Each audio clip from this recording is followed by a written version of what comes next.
How many of you is excited tonight? How many of you? Come on, I want to see your hands. How many of you are excited tonight? Okay?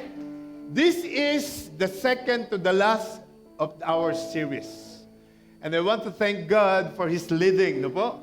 Na tayo po'y matatapos na. So second to the last na po to. We are in the series called Lord, Fruits pa more. Can you say above and say, look at heaven and say, Lord, fruits pa more. Come on, with conviction. Say, Lord, fruits pa more. Amen. And thank you sa Panginoon. Thank you kay Lord, no? Dahil matatapos na natin itong series na to. So, praise God. So, let me set up the stage once more. And let every one of you, lalo na yung mga VIPs natin, most especially the other nationalities who are here right now, we are right now and so that we can pick up, no po, kung nasaan na tayo ngayon, where we are right now, so that everybody can pick up, yung mga kababayan natin na first timer right now. Again, Apostle Paul writes to the Galatian church. Okay? Not only one, but a number of churches. From Galatians 5:16 to 21, he talks about the works of the flesh. Look at your neighbor and say, I know what you did last summer. Amen. Amen. Amen. Works of the flesh. Ano po? So, in that verse from Galatians 5:16 to 21, he listed a numbers of things that a person was doing under his flesh. And I said that we Christians should be under the control of the Holy Spirit already. Hindi tayo po pwedeng under the spirit of flesh pa rin. Tama? Tayo po ay nabubuhay na dapat under the control of the Spirit. But when it comes from Galatians 5:22 to 23, this is what it says. But the fruit of the Spirit is love, joy, peace, long-suffering, kindness, goodness, faithfulness, gentleness. Can everybody say gentleness? And then self-control. Our topic tonight is about gentleness. Amen? This is our topic tonight. So tonight we will talk about this topic. Can you say gentleness? One more time. Gentleness. That is the fruit number 8. Amen? So we have one more fruit next week and we are done for this series. Are you thankful that we have a series like this? Yes. Who wants to have more series in the future? We will pray to God that He will lead us to have more series of preaching in this church. Amen? So I want to spend some time talking about this fruit of gentleness. Alam niyo po, kung titingnan, if we will see this word, gentleness, parang napaka-easy lang tingnan. Tama? Amen? Parang madali lang pakinggan. Parang sobrang dali lang. Pero alam niyo po ba tonight, the reality is, listen to me everybody, as a Christian, this fruit is very significant to all of us. Paano ko nasabing very significant? Because in particular, this word speaks and I need to challenge all of you who are leaders of this church and all of you who will become a leader one day. This is the leading of the Lord to me. Somebody say leaders. Why did I say that? Because this has to deal with how you as a leader treat other people. Not only leaders, but you as a person. But tonight, I would like to speak about the leadership of this church because the goal of this church is for everyone to be a leader one day. Amen. That's the goal of the church. For you to become a leader one day, for you to stand in the pulpit, for you to handle people under your care. This is the goal of the church. So, I would like to speak about this gentleness for the benefits of all those leaders. Amen? Ito po yung leading ni Lord sa akin. So, this is very important to all of us. Can I hear a loud amen, please? So, how many of you will agree na hindi naman lahat is marunong magtrato ng tama sa ibang tao? Amen? Hindi po lahat. Not everybody knows how to treat people in a good way according to God's will. Not everybody. Not everybody in leadership knows how to treat people under their care and responsibility. Hindi po lahat marunong mag-handle. So tonight, pag-uusapan natin to because this is very important for me. So totoo lamang po mga anak, there is a certain level of responsibility and accountability when it comes to being a leader of a Christian. Ulitin ko ulit. There's certain level of responsibility and accountability na dapat meron tayo as a Christian, most especially if you are leading people. Amen? Cell group leader, deacons, primary leader, ministry heads, especially the pastor. There is certain level of accountability, responsibility to each and every one of us if we will talk about this topic. So, kailangan po intindihin natin mabuti ito. And the reason why I want to talk about this tonight, because in this church, there is number of people that God is elevating and raising to a position of leadership sooner or later. Tama? Meron po mga tao rito na ipopromote ni Lord one day in a position of leadership. Kasi nga, again, ang goal ni Lord sa LRC is for everybody, for every believer, to become a leader of leaders. How many of you here is a believer? Sa 10 lang ang believer. How many of you here is a believer? Lahat po tayo believer. So one day, the goal of the church is for you to become a leader of leaders one day. Kagaya ng mga cell leader nyo, when they started in this church, they are like you. Me, myself, I was a first-timer in 2002. Amen? So, the problem with the leadership in our country, for example, I will tell you, in our country right now, we get a bunch of people who are in leadership roles in Philippines, but they don't know how to lead. Do you agree with me? We have bunch of leaders in our country who are sitting in position. But unfortunately, sadly, they don't know how to lead. This is the problem, right? Importante po na maunawaan natin tonight because kung hindi man ang katabi mo, baka ikaw mismo is i-elevate na ni Lord next month, after 2 months, 3 months, sa leadership ng church na to. So, kailangan po maintindihan natin to. Baka ikaw mismo maposisyon na sa leadership. And I thought we should spend some time to talk about this. And the Lord is not giving us some points tonight. Wala po tayong points tonight. I will just read and let the Spirit gives us revelation. Okay? Because tonight, I'm looking at 2 verses alone. 2 sets of verses alone that the Lord has given me. And then pipigain natin yon and get some revelation from the Lord. Amen? Because tonight, I want you to meditate in these 2 sets of scriptures as we talk about them. See what God will tell you. See what God, how He will speak to your heart tonight. Kapag po nakita itong verse. So that when you come out of this place, you can apply it in your life starting tonight. Again, first thing foremost, let me define gentleness for you. Are you ready? So, what is the meaning of gentleness? Gentle means humility. Can you say humility? This is one thing that is very hard to apply in our lives. Humility, humbleness, meekness, right? Alam niyo po ba, yung flat na aming inalisan hanggang ngayon, hindi pa namin ito turn over. And me and Gabriel went there this morning, and we need to apply 101% humility. Why?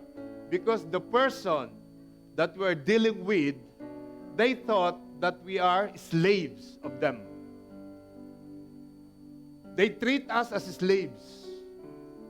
It's like we rented, we live in that flat free.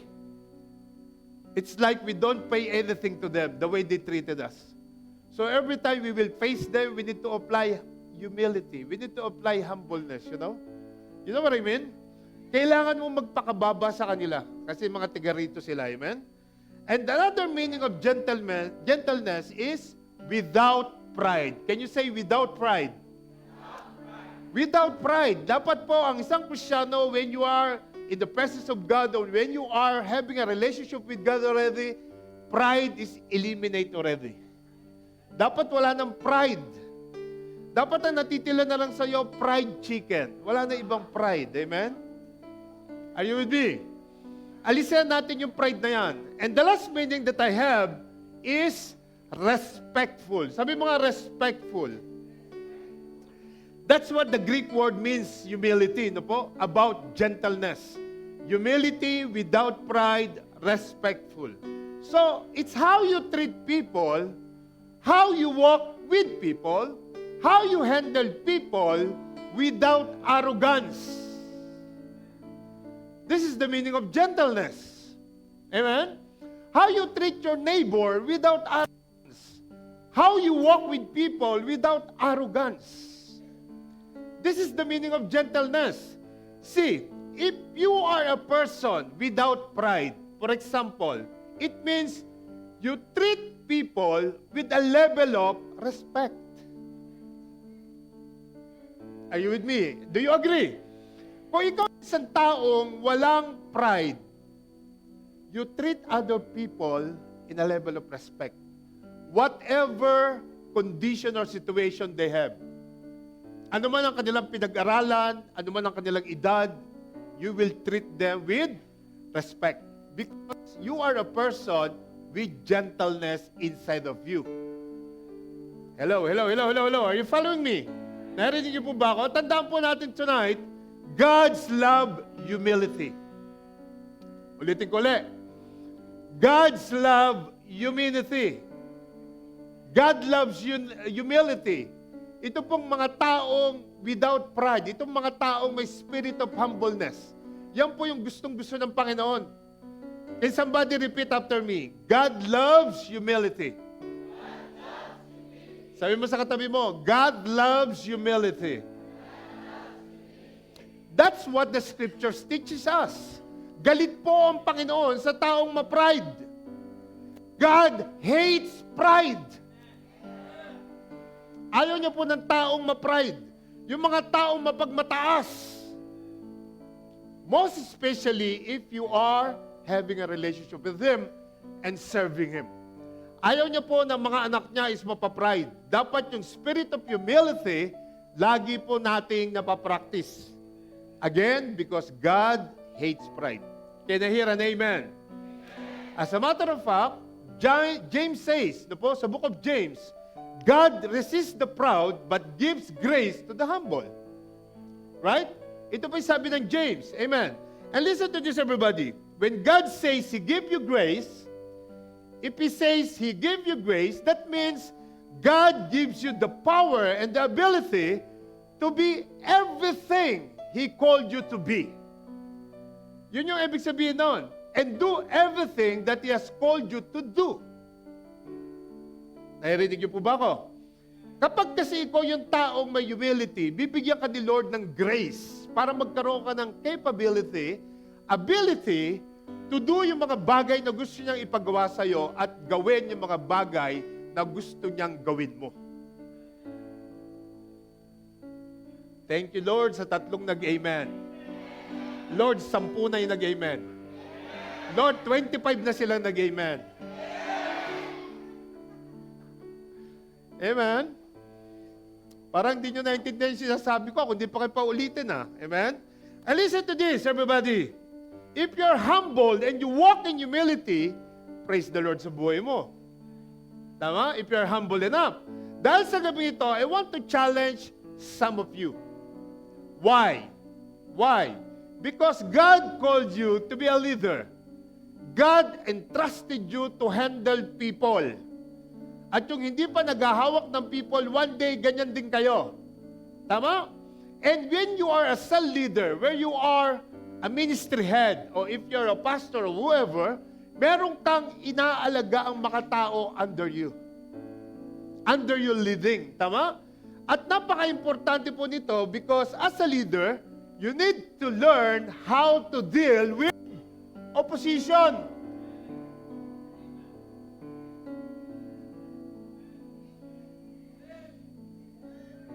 Ulitin ko ulit. As a leader of the church, primary leader ka man, deacons ka man, ministry head ka man, cell group leader ka man, especially kung pastor ka man, you need to learn how to deal with opposition. Why? Because you cannot please everybody. Tama? Kahit na tama na yung ginagawa mo, may mga taong sasalungat sa gusto mong sabihin. Tama? And that's why some of you are hesitant to stand as a leader in this church. Yan ang katotohanan. Look to your role, look. Tingnan mo, kung sino yung mga tamad na mag-training dyan, tingnan mo kung sino sila. Pakisilip mo lang, pakisilip mo, kaliwat kanan, silipin mo. Yung ayaw nang umatid ng training. Alam niyo kung bakit? Because they don't want to deal with opposition. Yan ang unang rason. Mahirap pong mag-deal sa opposition. How you will handle those people that being critical, amen, amen, amen, being critical to you, at yung mga taong may second guessing. Tama? How you will handle those people? You don't want to have to deal with them. Kaya ang iba sa inyo, simula pa lang ng training, pagkatapos ng encounter, so excited, after 5 weeks ng PEPSOL, ayawan na.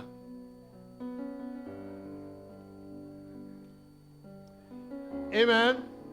Because alam nila na hindi madali ang maging leader sa simbahan. Amen? Are you listening to me? Dahil ang training pa lang, hindi mo na kayang apply ng humility.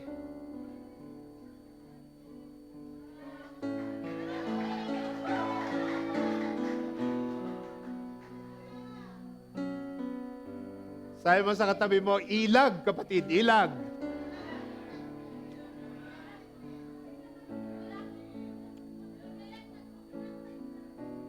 Now, listen to me. Would you believe if I will tell you that your Tatay Bobby, myself, I got to deal with a lot of opposition almost weekly. Hindi lang dito, salamat, wala na dito, umalis na sila, palakpakan natin si Lord. In other areas, in other churches, somebody is sending me a message, somebody wants to talk to me, somebody wants to set a meeting with me. Amen? But alam niyo po ba ang philosophy ko sa buhay na to? Alam niyo po? Wala naman tayong bishop eh. Hindi kagaya ng mga ibang pastor. Meron silang bishop sa Pilipinas, tama? Meron silang mataas kaysa sa kanila. Tayo, pagkatapos dito, si Lord na. Wala nang physical na tao na pwedeng magsalita above me at i-correct ako sa mga bagay na dapat ko sundin. Ba't alam niyo po ba ang philosophy ko sa buhay? Kasi ang dami ko na na-experience, ang dami ko na pinagdaanan, and I know ikaw din. Sabi mo sa katabi mo, I know ikaw din. At alam niya na matatagal na dito sa church. Alam niya na matatagal na dito sa church. Witness ko ang maraming matatagal na dito sa church. Marami akong opposition because I know that it's very impossible to please everybody. Isipin mo kung meron kang 3 anak, imagine, you have 3 children with the same father and mother, of course. Ito lang 3 to, nag-aaway eh.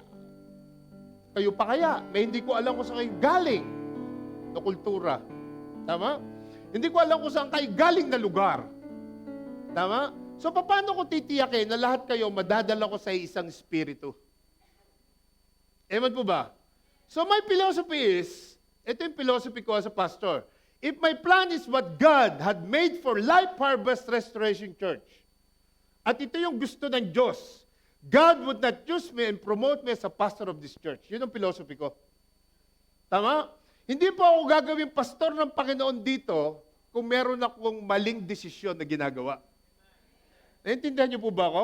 I know I'm not a perfect person. Hindi po ako perfecto. Pero pasasabihin ko po sa inyo, if you have the spirit of humility under the control of the Spirit of God, meron kang humility, meron kang humbleness sa buhay mo, meron kang tinatawag na respect sa mga taong nasa paligid mo, without pride, then ang Panginoon sasamahan ka to whatever plans na meron ka para sa church na ito. Do you agree with me? Hindi ko po minamasama ang ibang pastor. Ang ibang pastor po, pagkainan na, pagsisilbihan niyo yan. Ako po, pumipila ako. Ayokong pinagsisilbihan. Gusto ko, nakapila ako. Dahil alam ko na lahat tayo'y nilalang ng Diyos. Tama? Amen? That is what in my mind. Lahat po tayo servants. Amen? Pero sometimes, pag gutom na ako, nauna talaga ako. Amen? Minsan, amen? And so, God want us in a role of leadership. Lahat po tayo. Do you believe that? As a matter of fact, everybody has some level of leadership na sa buhay nila. At nakikita nyo po yan. And no matter what leadership role you have, sa trabaho man yan, sa pamilya mo man, lalo na sa ministry mo, lahat po tayo tinawag ni Lord, maging leader muna ng sarili natin. Tama? Tama po ba? Because how you can lead others when you yourself don't know how to lead yourself? Sa Tagalog, paano ka makakapag-lead ng mga tao kung yung sarili mo hindi mo kayang i-lead? Kaya nga po sa church na to, we have discipleship. Before you become a discipler, you must be a disciple first. Kaya po yung training importante. Kasi po, ang training sa church na ito, why I said important, because gusto namin magamit ka rin ni Lord sa level na meron ng mga leaders sa church na ito. Yun ang plano namin. Yun ang gusto namin according to God's will. Gusto namin tumayo ka as a leader, and then one day, when you got home to Philippines, you need to lead your family to God. Kaya mo na silang i-lead because you have a leadership skills na. Amen? Hindi yung ang tagal mo rito sa UAE, let's say for example, 10 years ka rito sa LRC, nag-for good ka sa Pilipinas, pagdating mo roon, maghahanap ka ng church. Nasusundan niyo po ako? Bakit ka maghahanap ng church while you can start a church? Narinig niyo ako? Ayaw po namin na uuwi ka at maghahanap ka ng church. Ang gusto namin, pag umuwi ka, magtayo ka ng church. Whatever church na itayo mo, kahit hindi LRC, gusto namin magpagamit ka kay Lord. Amen? Kasi napakasama nung ang tagal mo sa simbahan, tapos pag uwi mo, maghahanap ka ng church, ibig sabihin, wala ka natutunan sa simbahan na yon. Amen? So that's the goal of this church, for you to become a leader one day. For you to stand firm in your faith. Kasi po, pag uwi ng Pilipinas, sa kalaban mo dyan, pamilya mo. Lalo na pag hindi pa sila believer. Right? Pamilya mo ang kalaban mo. Ako po, naranasan ko yan. Opposition na lahat ng kamag-anak namin na namatay ang tatay ko. Ang daming mga rules na pag may patay, hindi ko sinunod. Because my father is a born again already when he died. Akala ng mga kapatid niya, bunso siya. Akala ng mga kapatid niya, is nandun pa siya sa lumang faith. Pero po, wala na. 2 years na po siya bago namatay na believer ni Lord. So, kailangan pag-uwi ko, ipaglaban ko yung paniniwala ko na yung mga nakalakihan tradisyon, hallelujah, hindi ko na i-apply doon sa burol ng tatay ko. Maraming oposisyon po na nangyari noon. How can I handle that? Pamilya ko lahat yon. Amen? My own family, walang problema. Mother ko, siblings ko, wala. Pero ang problema, yung mga uncle ko, yung mga pinsan ko, yung mga matataas ang pwesto sa lipunan. Amen? Are you there? Are you with me? So this is what I'm trying to say. Stand firm in your faith para pag uwi mo, mapangatawanan mo si Lord sa buhay mo. Don't compromise your faith. na pag-uwi mo ng Pilipinas, parang oo ka ng oo sa mga magulang mo, paano sila masasave kung ikaw mismo, amen, ikaw mismo, na dapat natuto na rito, pag-uwi mo ng Pilipinas, saludo ka rin sa paniniwalaan nila. Are you getting my point, mga anak? Are you getting my point? You should the one leading your family to Christ when you go back. Because that's the plan of God. Di nyo ba napansin? Sumakay pa kayo ng eroplano para lang makilala si Lord? Hello? Hindi napansin yun? Ako sumakay pa ako ng eroplano, makilala ko lang si Lord. Because God knows, if I were in Philippines, hindi ko makikilala si Lord. Because my mother is a fanatic of Mary. Legion of Mary kaming pinalaki. Panatiko po ang nanay ko. At mabuti na lang, sa awa ng Diyos, parehas silang na born again before they died. Amen? And palakpakan niya natin si Lord.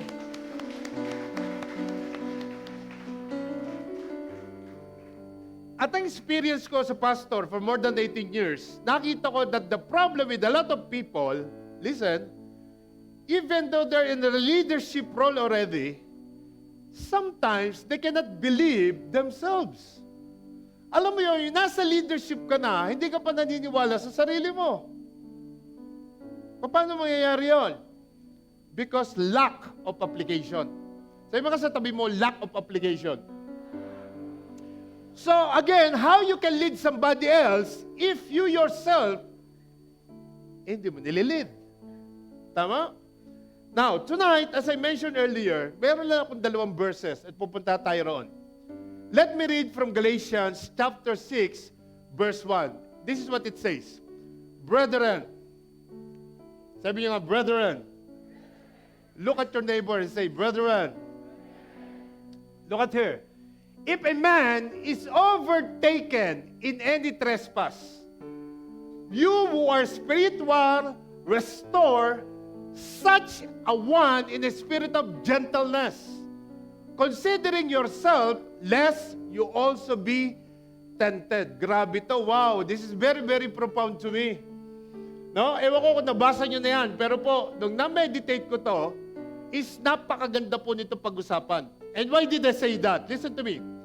It says from the first statement, brethren, if a man is overtaken in any trespass, meaning, if a person sins, if they miss the mark, if they make an error, if they make a mistake, if they don't do what is right, if they make the wrong choices. In other words, kapag ang isang tao nagkasala at nagkamali, if a person is overtaken in any trespass, the passage says, you who are spiritual should restore them. Come on, can you hear an amen? Narinig niyo ba siya sabi ko rito? Hindi natin sila mamaliitin. Hindi natin sila mamatayin.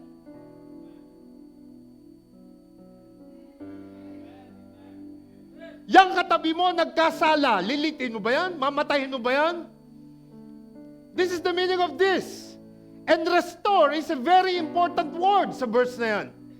Lalo na kung pag-uusapan natin is gawain ng Panginoon. Bakit ko nasabi yan? Kasi marami kapag may pagkakamali ng nagawa ang isang kapatiran, many church don't restore those people who are fallen.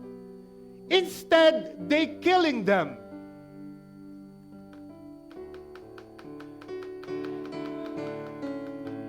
In this church, listen to me everybody, most especially the first-timers. This is a hospital. This church is a hospital of sinners. This church is for the sinners.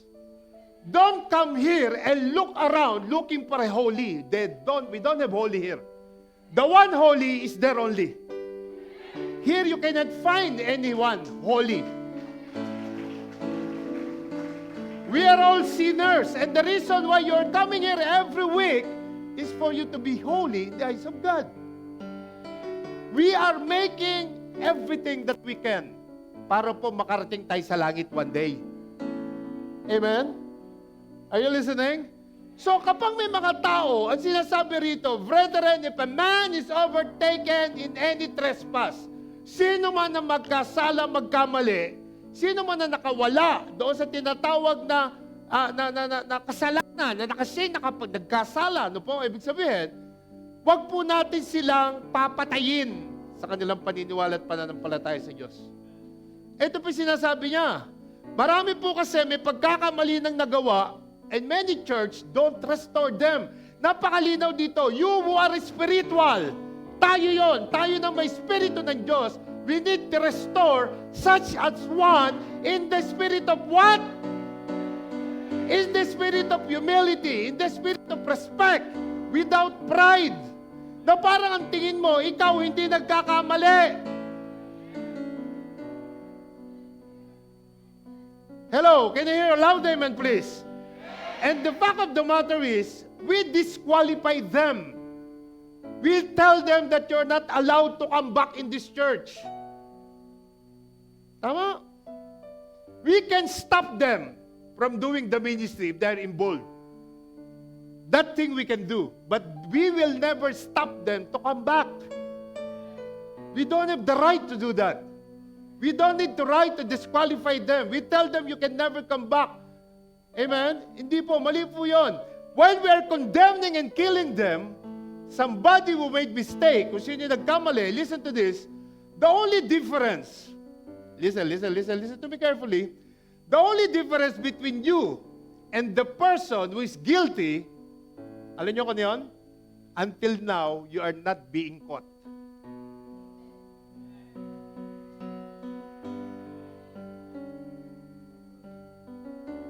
The Bible says, Romans 3:23, for all have sinned and fall short of the glory of God. Romans 3:10, there is no one righteous, no, not anyone. Wala na isa man sa atin dito ang walang kasalanan. Lahat tayo nabubuhay lang sa grace ni Lord. At kung ang Panginoon, hindi ka tiningnan sa nakaraan mo, sa kasalanan mong ginawa, at patuloy na nagagawa, kung meron man, anong karapatan natin? Hello. Are you listening to me? Anong karapatan natin na patayin yung mga kapatid na nagkasala, patayin sa kanilang pananampalataya at paniniwala sa Diyos? Ito yung sinasabi ng verse na yan. This is what the verse says. Considering yourself, lest you also be tempted. So gentleness is very important to us. Are you there? Narinig niyo po ba ako? Napansin ko lang, konti lang nag-amen. Talagang kailangan po ulitin, ano? Ano niyo po, praise the Lord. Thank you, Holy Spirit, sa revelation na to. Nakita niyan? Yan po yung sinasabi dyan. Ano? Tandaan niyo po, lahat tayo makasalanan, wala namang hindi. By the grace of God, kaya ka pinagpapala ng Diyos. Kaya tayo nakatayo at nakaupo dyan because we are under the grace of God. Yun, come on. Bigyan natin si Lord ng... Lahat tayo guilty. Lahat tayo may nagawang pagkakamali sa buhay. There is no one righteous. We have all missed the mark. Tama? Lahat tayo. And the scripture says, our attitude, look at this, look at the screen, our attitude when dealing with the person who is fallen is not to finalize them or to penalize them. Hindi para parusahan sila because our assignment and our goal is try to restore them back.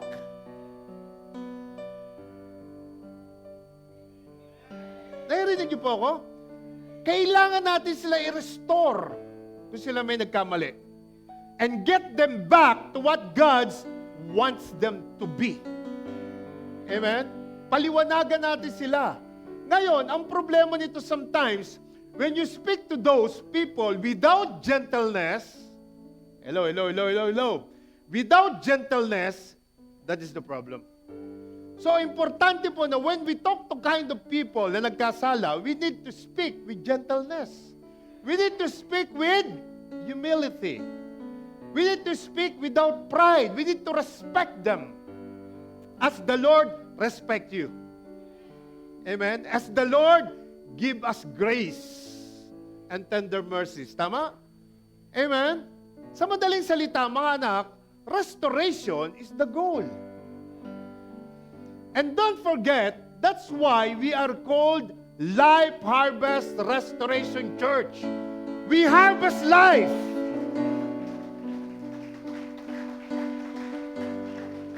We harvest life to restore back to the original plan of God. Tama? We invite people for them to know that they missed the mark of God, so we will try to restore them back to the original plan of God. That's the purpose. Bakit meron tayong mga first-timer? That's the purpose why we are inviting people. Amen? Helping them back to what God wants them to be. That's our goal. Not holding them down. Tama? Holding the sin over their head. Reminding them of what they did. Or how often they did it. Or who they did it with. Hindi po ganon. Hindi natin gagawin yon. No. Hindi ganon. Our assignment as the leader of this church is to restore them back. But, kapag may mga taong kinakausap tayo sometimes, ayaw nila magpa-correct. And that's the reason why they're leaving LRC. When it happened, we cannot do anything. That's their decision already. But sa mga leaders ng church na to, at for everybody, our goal is restoration. Our assignment as the leader of this church is to restore. And you treat people the way you want to be treated. Amen? Halimbawa, ikaw ang nahuli, you want people na i-treat ka na maayos. Tama? So, we need to treat them as you don't want to treat your people around you.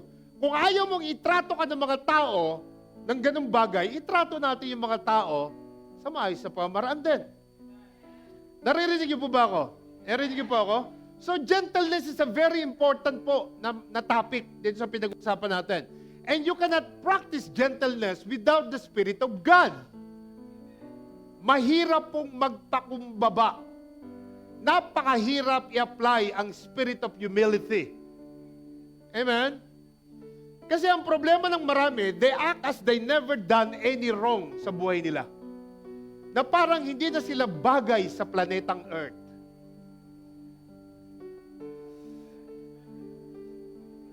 Tama? They act that they never told no lies.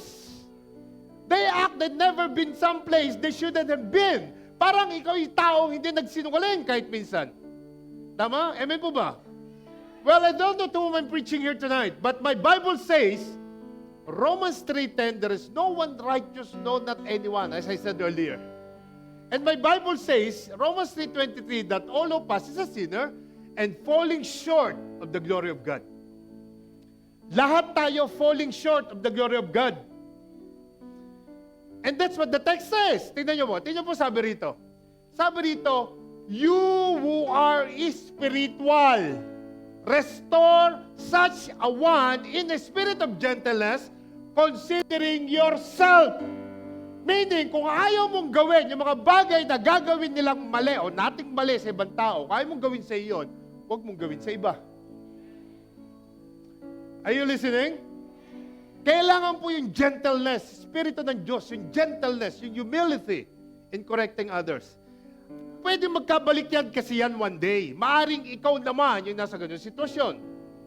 We never know kasi habang buhay po tayo, nagkakasala at nagkakamali tayo. How many of you believe that?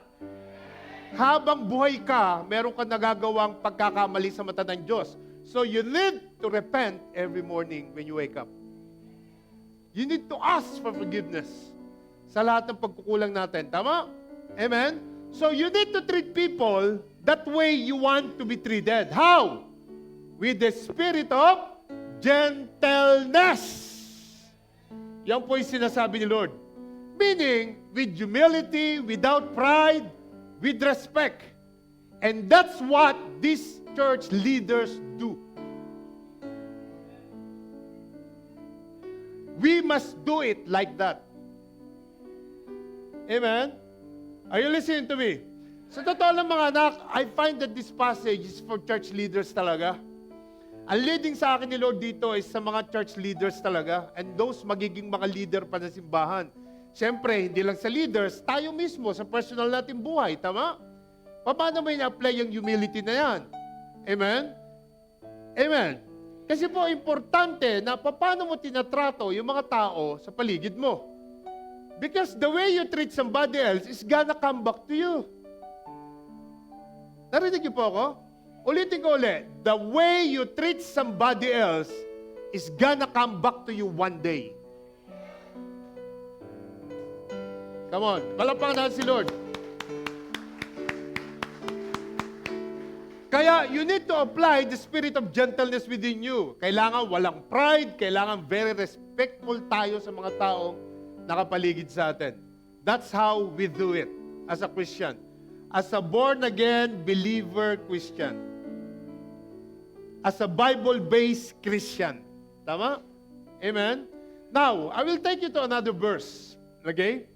2 Timothy chapter 2. At sasabihin ko po sa inyo mga anak, when I meditate this very first time, itong verse na to, nababasahin ko sa inyo next time, itong verse na susunod. Nung na-meditate ko po ito, it changed my life. At naalala ko to at sabi ko, gagamitin ko to sa Friday. Because it changed my life. And thank you, Lord, for that. Ang pagkabasa ko po sa passage ito, I want to tell you this story. How this verse has changed my life, changed my perspective. No po, hindi lang as a Christian, as a pastor. At sa totoo lang, malaki pong pasasalamat ko sa Diyos dahil sobrang laki ng pagbabago ng perspective ko, yung paningin ko sa buhay, nung nabasa ko po ito. It was more than 2 years ago when I read it. It was year 2023. And during the time, I was on sabbatical leave nung nabasa ko ito. Most of you knows this story. I was on sabbatical leave nung nabasa ko ito. Kaya po, isi-share ko sa inyo tonight. Now, let me read it and please follow carefully.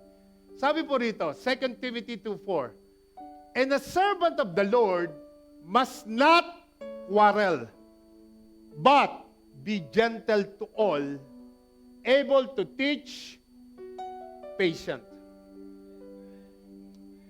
Next verse.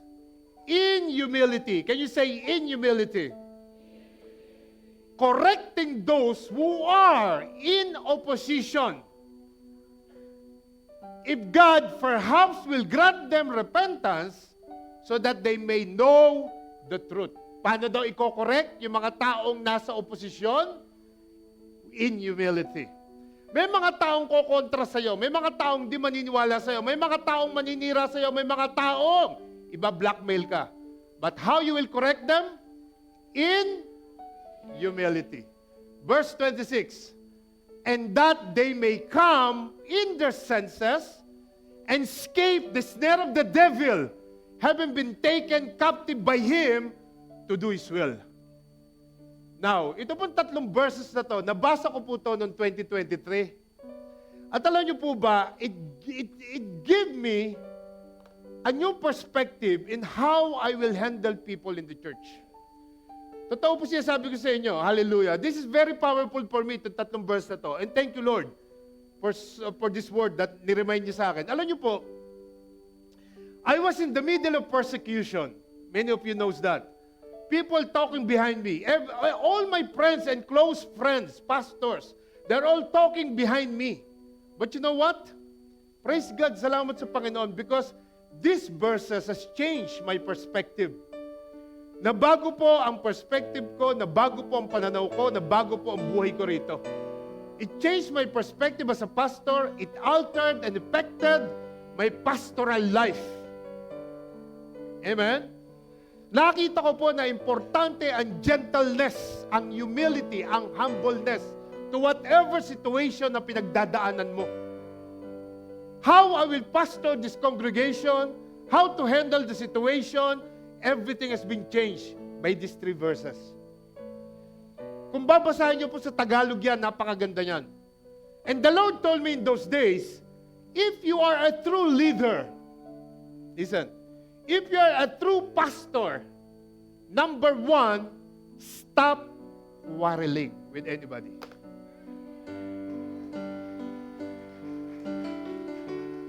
Hindi ka kailangan makipagtalo kahit kanino. Kahit banatan ka, nino man sa social media, you need to stop, sip your mouth.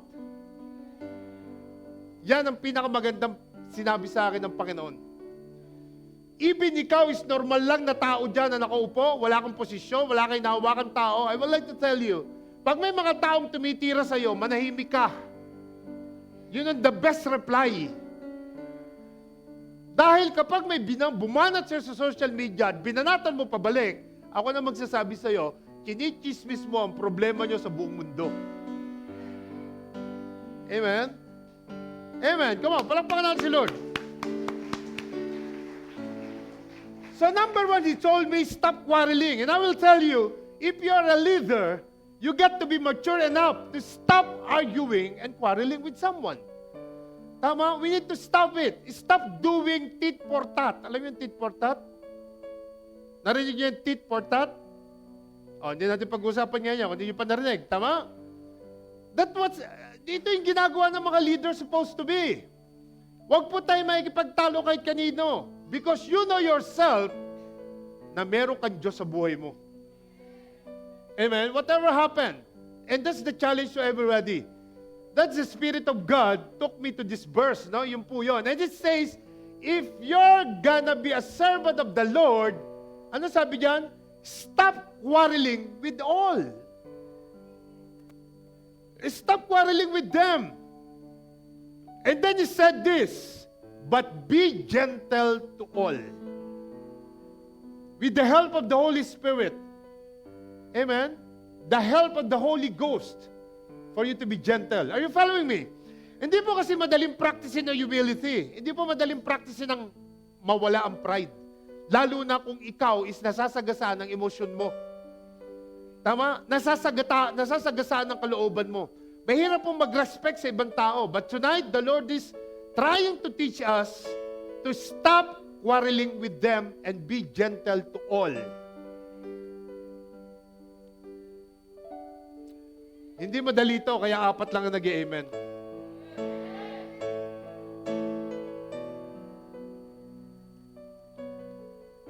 Thank you, Lord, sa 10 nag-amen. Lord, 12 na sila nag-amen. Hindi po madali ito siya sabi ko sa inyo. Tama? Hindi po madali. But listen to me carefully. Pag nakarating ka na sa ganung level na yung pananampalataya, malapit ka nang mauntog sa langit. Yun ang ibig sabihin. Amen? Kasi ito yung problema. Ang tagal mo ng Kristyano, ang tagal mo ng nanampalataya, you have established a relationship with God. Pero pagdating sa mga taong tinitira ka pabalik, hindi natin ma-apply yung respect, hindi natin ma-apply yung humility. Lalaban ka talaga ng patayan sa kanila. Well, hindi po yun ang gusto ng Panginoon sa atin, tama? So I need to figure out as a pastor how to be gentle to all. Starting then, 2023. Tama? And it say here, able to teach patient. Tama? In humility, correcting those who are in the position. Imagine mo, ang mga tao hindi agree sa'yo, ang mga tao hindi naniniwala sa'yo. As a leader, as a pastor, paano mo sila i-correct in humility? Are you listening to me? Are you listening to me? Narinig niyo po ako? Amen? So, this is what I would like to tell you. Gentleness is very important sa atin. As I said earlier, you cannot please everyone. Hindi po natin mapiplease ang lahat ng tao. Darating time, people will oppose you. Because in leadership, you gotta get people who don't gonna like what you are doing. Especially in times of correction. Mga anak, makinig kayo mabuti sa akin. If your cell leader of your pastor corrected you, meaning to say, there is something wrong to you. So, if you will not agree that they want to correct you, to proper align you in the calling of God in your life, ang mangyayari po niyan, alis ka talaga. Kasi ayaw mo pa-correct. But again and again, our leaders will not apply correction if there is nothing wrong to you. But again and again, our goal is to restore you, not to kick you out of this place. Come on, come on, come on, come on, come on. If you're with me. So, the scriptures are very clear. Ito dapat ang gawin natin. Be gentle. Teach them. Patient. Tama? In humility. Correcting those who are in opposition. So, as a leader of church, as a pastor, as a primary leader, deacons, one-purpose leader, o head ka pa ng ministry, in any situation that you will face, any untoward incident, personal man, lalo na sa ministry, you need to practice gentleness at all times. You need to practice humility at all times. Can you hear an amen? At tandaan niyo pa mga anak, listen to me. Gentleness is not weakness, but spirit of controlled strength.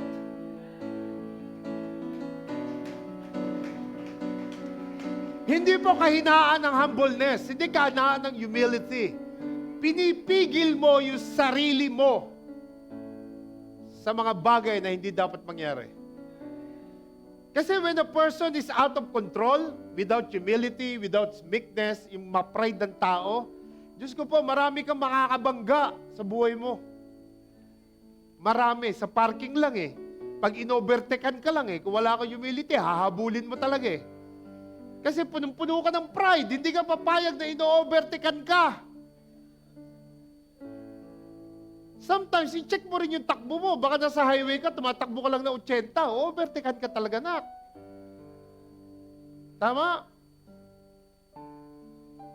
Amen? May mga taong magiging opposed sa lahat ng mga sinasabi mo. You can respond harshly in any untoward situation. But because your life is under control of the Spirit, you choose kindness, you choose humility and grace, you respond with meekness, without pride, and with full respect.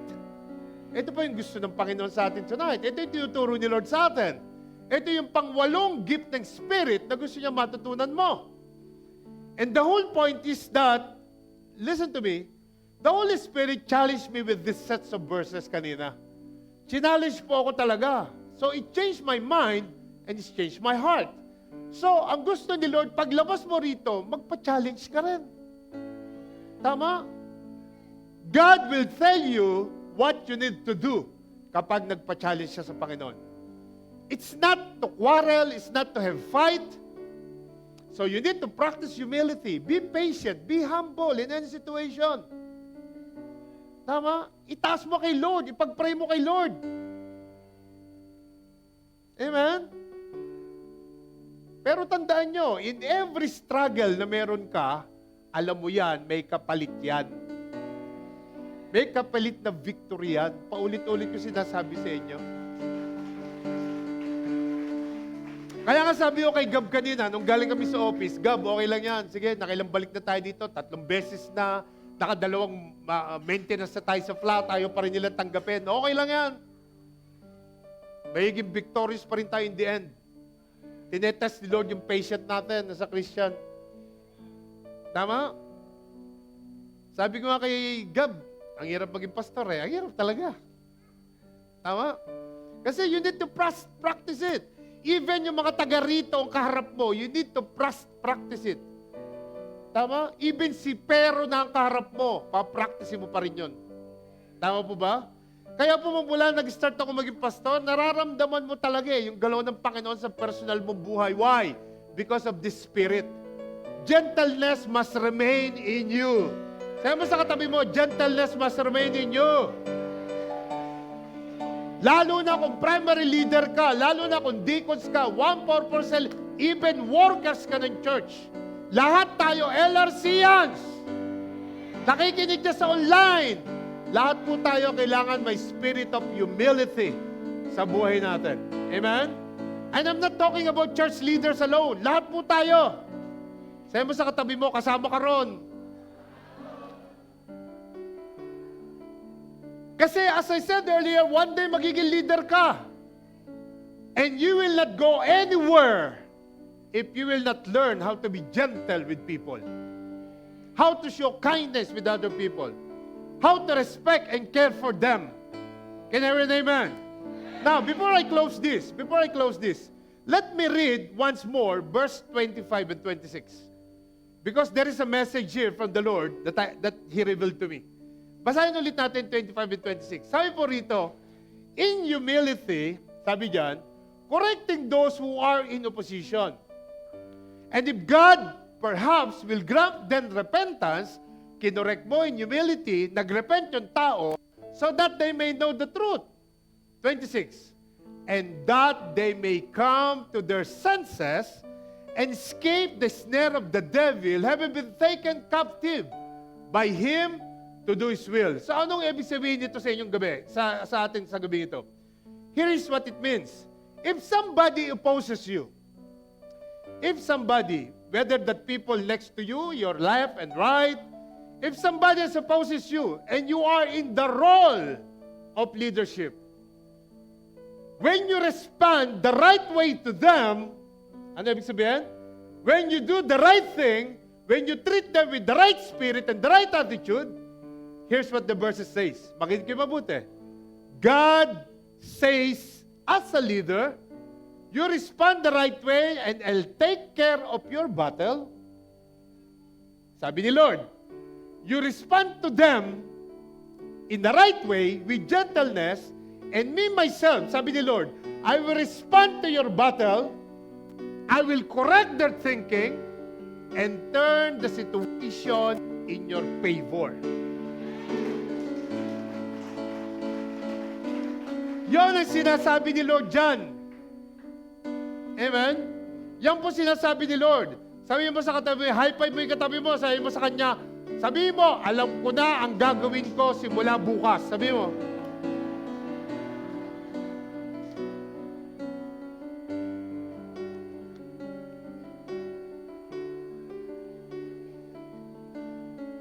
Mga anak, I don't know to you.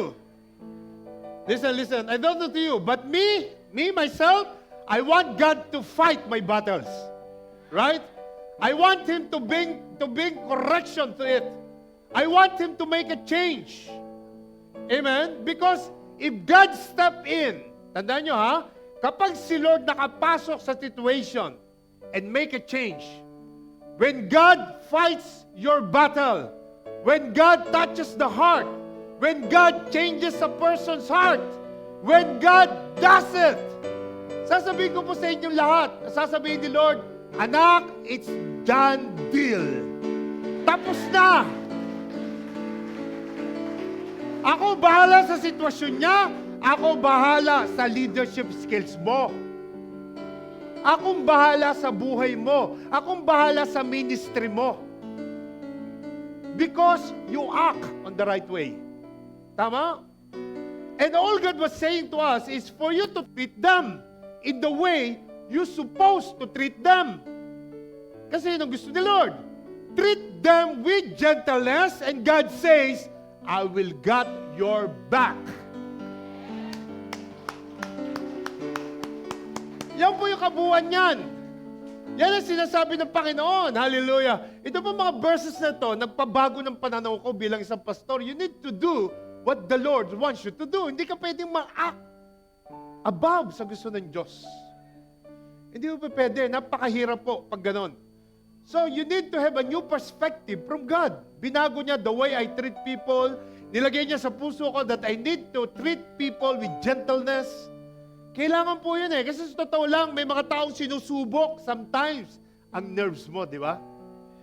Di ba may mga taong sinusubok yung patient mo, di ba? Di ba may mga taong punong-puno ka na gusto mo na sa bunutan, di ba? But don't ever forget that you are a leader na ginagamit ni Lord. Hindi mo kailangang ipakita sa kanila na gano'n ang nararamdaman mo. Kung halimbawa si Iram, gustong-gusto ko na sa bunutan. Amen? Hindi ko kailangan ipakita sa kanya. I need to respond still with respect, without pride, with gentleness. Kahit na galit ka na. Kahit na galit ka na. Kaya po mahirap maging Christian eh, tama? Mahirap maging born again Christian. Kaya ang sabi ni Lord, you must be born again. Ang sabi ni Lord kay Nicodemus, ano sabi niya ron? Sabi niya, magtaka. Sa dami ng alam mo, nag-aaral ka pa, you must be born again. Because ang kailangan ni Lord, yung attitude mo, yung character mo, maging ikaw, bago ka makapasok sa kaharian niya. Hindi niya kailangan ng kayamanan mo. Hindi niya kailangan ng pinag-aralan mo. Hindi niya kailangan ng bahay mo. Hindi niya kailangan ng sasakyan. Hindi niya kailangan ng bank account mo. Ang kailangan niya, yung character mo, yung attitude mo na bago. Amen? Come on, if I'm talking to you, shout amen. Music team, akit kayo dito, music team. And because our goal is for all you believers to become a leader of leaders one day, at kapag isang ganap na leader ka na, please don't ever forget this. Tandaan niyo po ito, sasabihin ko dito. Basahin natin sabay-sabay. 1, 2, 3, go!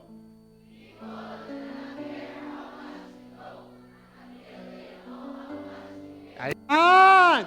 So, tapikin mo yung kasama mo, yung katabi mo, ulitin mo uli sa kanya. 1, 2, 3, go!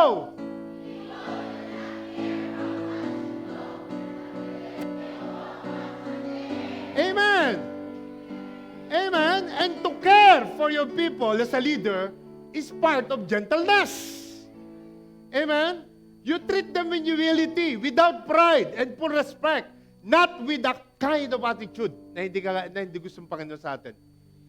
And always remember this, mga anak, gentleness reflects the nature of Christ. Amen? Akit na kayo dito, music team. Tandaan nyo, gentleness reflects the nature of Christ. Kasi po yung gentleness, Panginoon, yung gentleness si Lord, drew and very broken to Him. Ano ibig sabihin nun? Dahil po sa gentleness ng Panginoon, dahil sa humility ng Panginoon, na nakikita ng mga tao sa Kanya, ang mga tao po lumalapit sa Panginoon. So imagine mo, if you yourself, with the spirit of gentleness, ang mga tao lalapit sa'yo. Yung mga taong broken, yung mga taong may problema, yung mga taong hindi kayang dalhin yung nararamdaman nila, lalapit sila sa'yo because nakikita nila na ikaw yung isang klase ng tao, isang klase ng leader, hindi ka man leader, ikaw yung klase ng tao na very approachable. Because nakikita nila na meron kang gentle spirit within you. At si Lord po, ito yung sabi ni Lord. Sabi ni Lord, take my yoke upon you and learn from me. For I am gentle and lowly in heart, and you will find rest for your souls. Ang sinasabi po dito ni Lord, yung yoke, yan po is partnership. A yoke of partnership, yan sinasabi ni Lord. No? Burden, direction, ano man yung pinagdadaanan mo. In the natural way, yung oxen po, yung mga oxen, yung mga kalabaw, no po, meron silang yoke. No po, nilalagay dito sa leeg nila. To pull the weight together. Para po, hilahin yung kariton, hilahin yung kung ano man. And dito po sinasabi ni Jesus sa verse na to, as my last verse, don't carry life's burdens by yourself. Kung ano man, gano'n mong kahirap, ano man yung pinagdadaanan mo right now, connect yourself with Him and He will carry it with you. Sasamahan ka ng Panginoon na dalhin lahat yung weight na meron ka. So bakit yung sinasabi sa atin to? No, sa atin to, tingnan nyo mabuti mga anak. Jesus doesn't just invite us to believe in Him, but learn from Him. Kasi sabi niya dito, for I am gentle and lowly in heart. So dito sa verse ito, may kita natin dalawang karakter ng Panginoon na meron ka dapat at ako. Una, gentleness. Again, sabi ko, not weaknesses and gentleness, but power under control. Amen? And the second thing is lowly in heart. Sabihin po na lowly in heart is yung tinatawag na humble heart. Dapat po meron tayong humble heart. Tama? We know that He deserves rather than demands. Alam mo yung gusto mong mag-serve kaysa ikaw ang pagsilbihan. That is lowly in heart. Tama? At so sa gabing ito, ang gustong gawin ni Lord is, bago tayo umuwi, ma-realize natin lahat na ang bawat isa sa atin, kailangan ng gentleness as the Lord displayed from this word. Na meron siyang lowly heart, humble heart, meron siyang gentleness sa buhay niya. And tonight, can we all stand? Can you all stand, everybody?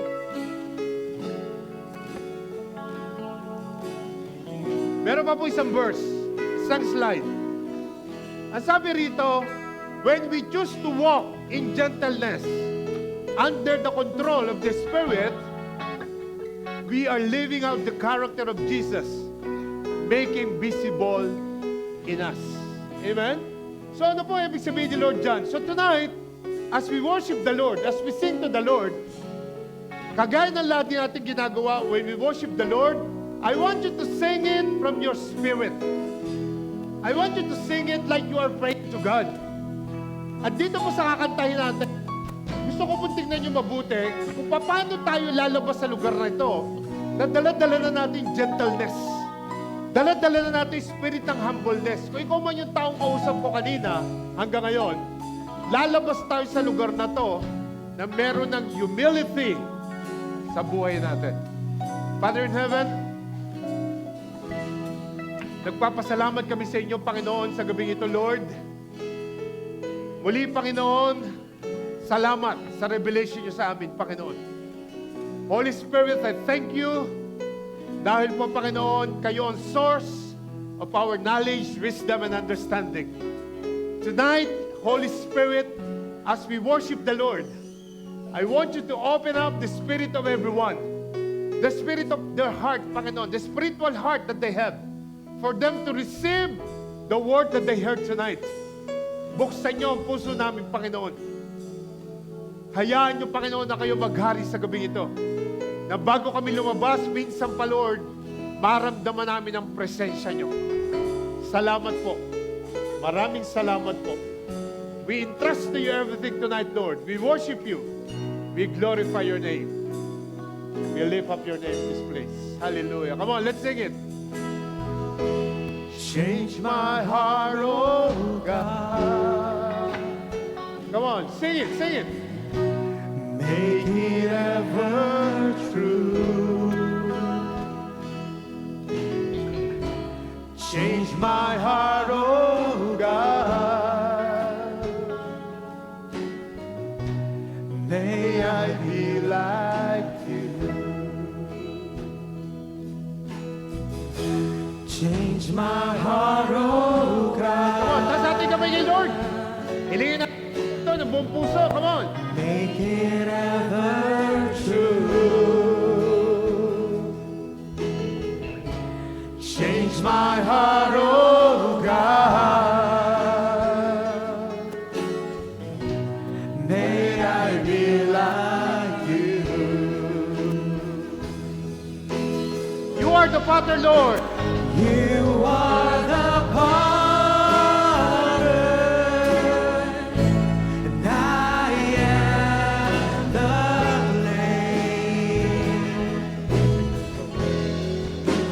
Mold me and make me. This is what I pray. Change my heart, oh God. Lord, give us gentle heart, Panginoon. Make it ever true. Give us a spirit of humility, Lord God. Hallelujah. Change my heart, oh God. May I be like you.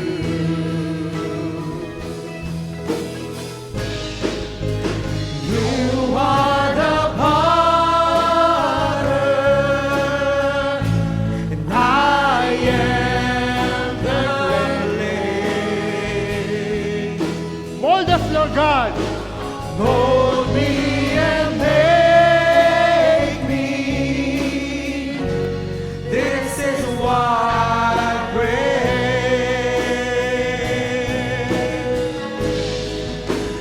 You are the potter, and I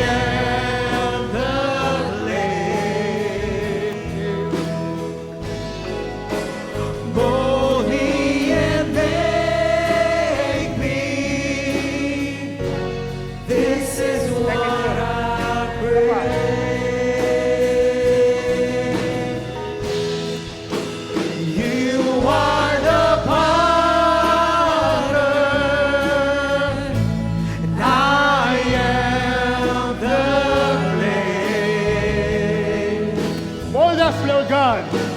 Mold me and make me. This is what I pray. Hallelujah. Hallelujah. Hallelujah. Panginoon, sa gabi ito, Lord God, change our heart, Lord God. Make us a person that you want us to be.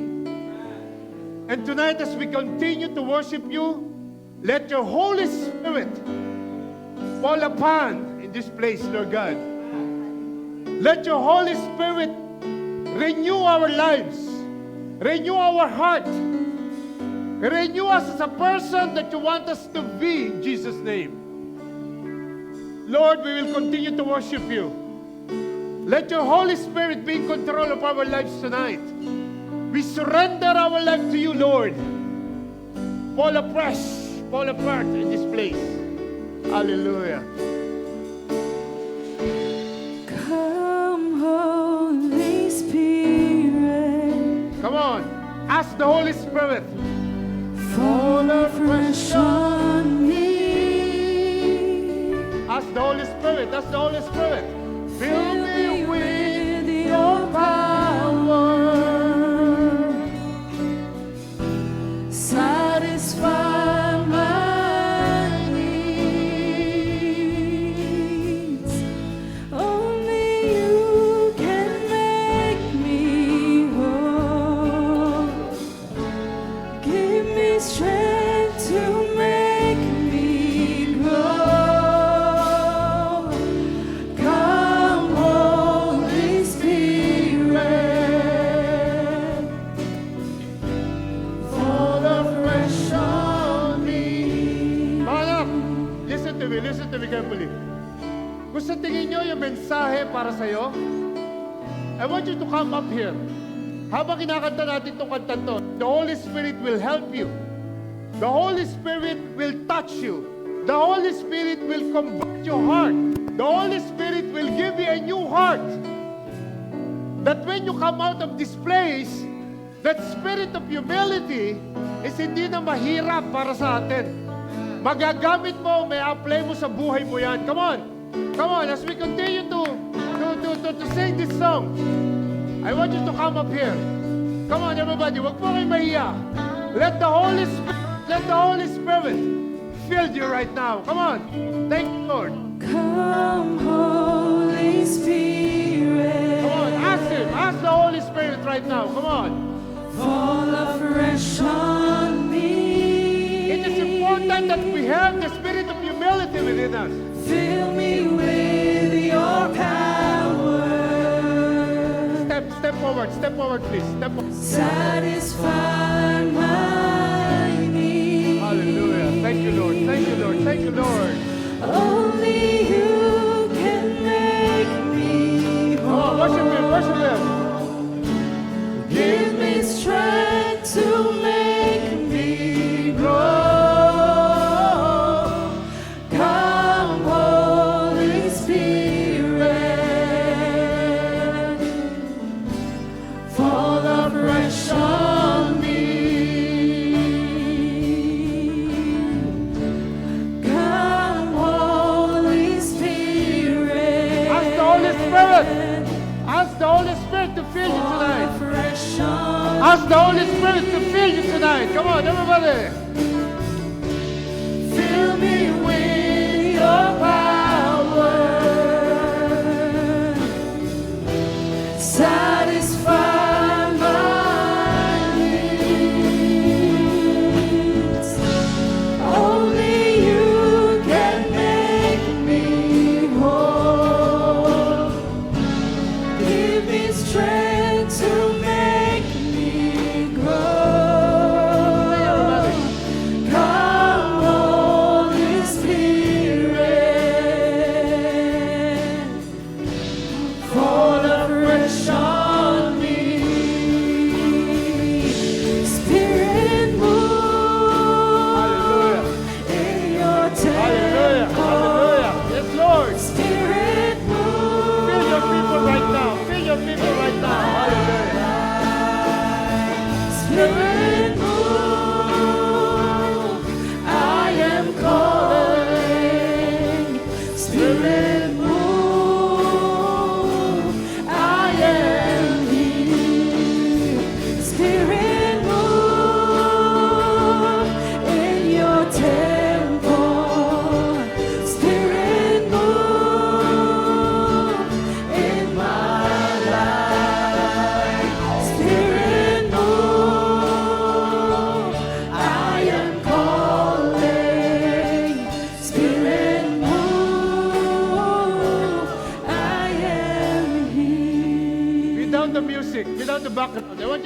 come, Holy Spirit. Come on.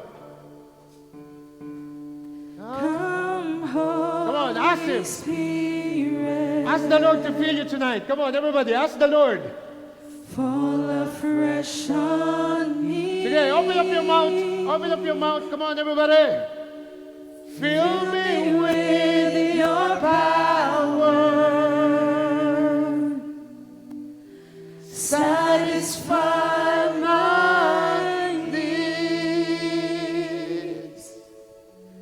Only you can make me whole. Hallelujah. Thank you, Lord. Thank you, Lord. Thank you, Lord. Thank you, Lord. Thank you, Lord. Fill your people right now. Fill your people right now. Fill them. Fill them. Fill them as we surrender to you. As we surrender to you. Hallelujah. As we surrender to you our life tonight. Fill your people. Fill your people tonight. Fill your people tonight. Surrender your life to Him. Surrender your life to Him right now. Come on. Surrender your life to Him. Huwag kang papayag na lalabas ka sa lugar na ito na hindi ka puno ng pagmamahal ng Diyos. You need to surrender your life to Him tonight. You need to surrender. You need to surrender. Third song. Hallelujah. Surrender, surrender, surrender. Oh, to Jesus. Come on. Surrender, surrender to Him. Surrender your life. Surrender your whole being right now.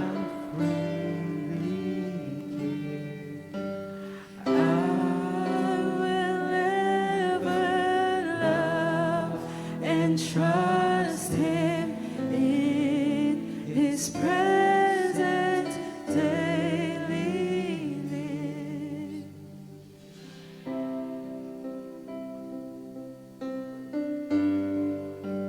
Come on, everybody, meditate. Meditate right now. Try to surrender your life to Him right now. Oh, to Jesus, I Surrender to Him right now. surrender. Oh, to Him I freely give. I will ever love and trust Him in His presence. Come on, it's between you and God right now. daily. Surrender to Him. Surrender to Him. I surrender all. Surrender everything to Him right now. I surrender all to Thee, my blessed Savior. I surrender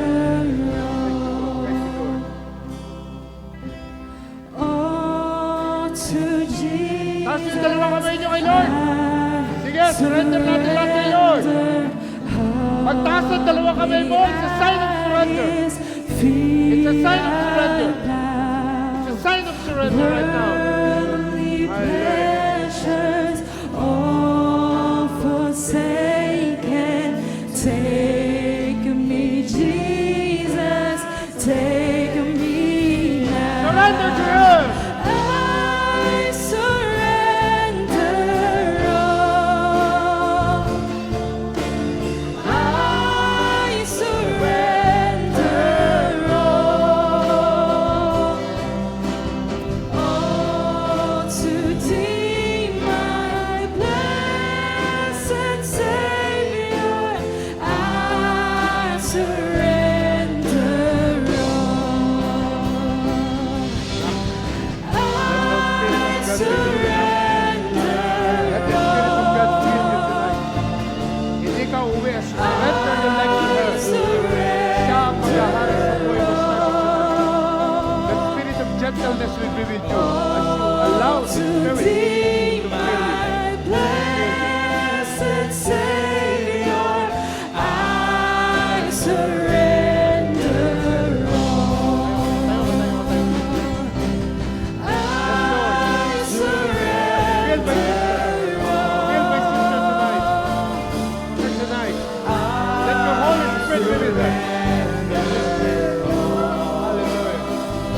Hallelujah. Oh, to thee, my blessed Savior, I surrender. Right now. In the name of Jesus. In the name of Jesus. I surrender. Lord God. Feel them, Jesus. I surrender. Feel them right now. In the name of Jesus. Let the spirit of To gentleness be thee, Lord God. my blessed Savior, I surrender. Receive it in the name of Jesus. Receive it in the name of Jesus, Lord. Heal my sister. Heal my sister with the spirit of gentleness right now. In the name of Jesus. Receive. Receive it. Receive it. Receive it. Hallelujah, Lord. Salamat Lord sa buhay ni Brother Paul, Lord God. Dasalain ko, Lord, na punayin niyo siya right now. I-fill niyo siya right now of your Holy Spirit, Lord. Let the spirit of gentleness be with him. In the name of Jesus. In the name of Jesus. I surrender. In the name of Jesus. In the name of Jesus. I surrender. In the name of the Lord. In the name of the Lord. In the name of the To Lord. In thee, the name of the Lord. blessed Savior, I surrender. I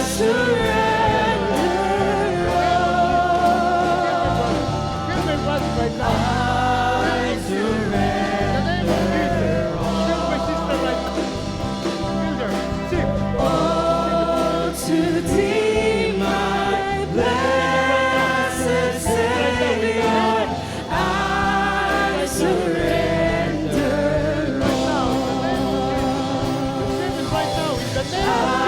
I surrender. I surrender.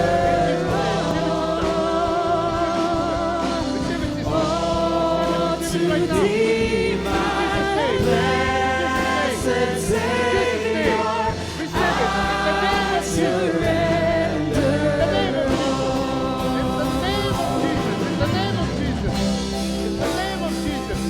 In the name of Jesus. Receive it. Receive it in the name of the Lord. Receive it in the name of the Lord. Hallelujah.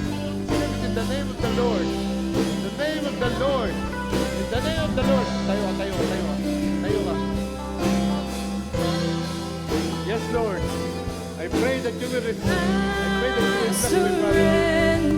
Receive the spirit of gentleness right now. Receive it. I surrender. Stay. I surrender.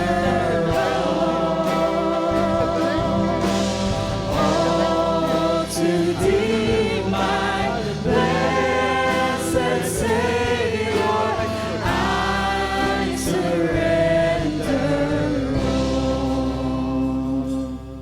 Father in heaven, tonight, again, we want to thank you.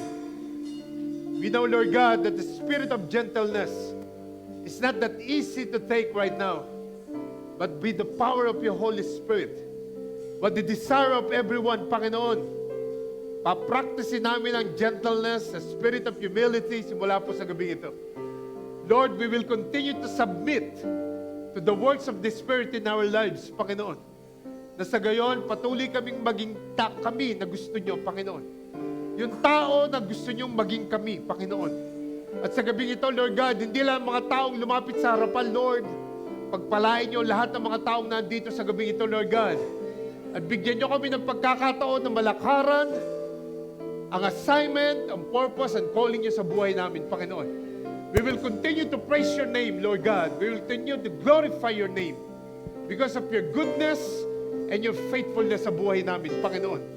Lord, hindi namin kalilimutan ang lahat ng aming natutunan sa gabing ito, Panginoon.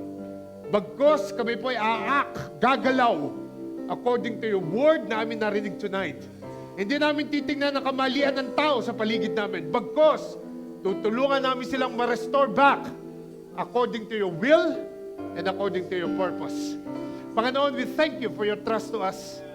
We thank you, Lord God. We're not that kind of person na dapat yung pagkatiwalaan. But because of your grace, because of your tender mercies, Panginoon, you have given your trust to us to take care of those people around us, Panginoon. At sa gabi ito, Lord God, lahat ng tao na nandito, Lord, I cover them all with your precious blood. From the crown of their head to the sole of their feet, Panginoon. At hindi sila lalabas sa lugar na ito, Lord, na hindi dala-dala ang unlimited blessing, unlimited favors, unlimited anointing. Most of all, Lord God, yung unlimited gentleness na aming natutunan tonight. Yung spirit of humility, spirit of meekness na itinuro niyo sa amin tonight. Maraming salamat po, God the Father. Thank you, Jesus, for your word. Thank you, Holy Spirit, for your leading to us tonight. Salamat po. Wala kaming gagawin kundi pasalamatan ka, purihin ka, sambahin ka sa lahat ng ginawa niyo sa gabing ito. And thank you, Lord God. We surrender to you. We surrender to you, Lord. We surrender to you. I surrender all. Come on, surrender to Him. I Surrender to God. Hallelujah. surrender all to Thee, my blessed Savior. For the last time. For the last time. Hallelujah. Come on, surrender to Him. I surrender all. I surrender all to Thee, my blessed Savior. I surrender all. Hallelujah! Come on, palakpakan natin ang Panginoon. Palakpakan niyo po ang Panginoon. Yung walang kapantay na palakpak para kay Lord. Come on. Thank you, Lord God. Salamat po. Salamat po, Panginoon. Let the blessing of the Lord, let the Spirit of the Lord fill you all. In Jesus' name, in Jesus' name. Come on, receive it. Receive it in the name of Jesus. Thank you, Lord. Thank you, Lord. Thank you, Lord. Thank you, Lord. Salamat po, Panginoon.